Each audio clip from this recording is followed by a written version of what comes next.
চুড়ি বা আংটি যাই হোক না কেন সব জায়গায় পরার জন্য সোনার গহনা থাকলেও কেউ কিন্তু স্বর্ণের গহনা পরেন না, বরং পায়ে রূপার আঙ্গুঠ ব্যবহার করার প্রচলন রয়েছে।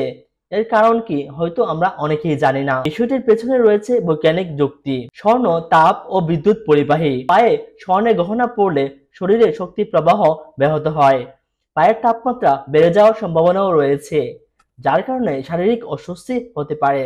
তাছাড়া স্বর্ণ নরম ধাতু, পায়ে ক্রমাগত ঘর্ষণের কারণে গুণগত মান নষ্ট হতে পারে। এর কারণে পায়ে রূপার গহনা পরা হয়।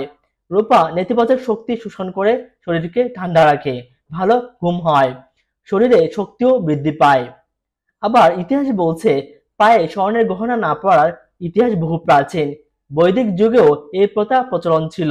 সেই সময়ের বিভিন্ন গ্রন্থে রাজা ও দেবতাদের শরীরের উপরের অংশেই স্বর্ণের গহনা পরার বর্ণনা পাওয়া যায়, কিন্তু পায়ে স্বর্ণের গহনা দেওয়ার ব্যাপারে কোনো তথ্য পাওয়া যায়নি। এদিকে হিন্দু শাস্ত্রে দেবী লক্ষ্মীর প্রতীক হিসেবে বিবেচনা করা হয় স্বর্ণকে, অর্থাৎ স্বর্ণ সম্মান ও সমৃদ্ধির সঙ্গে যুক্ত। পা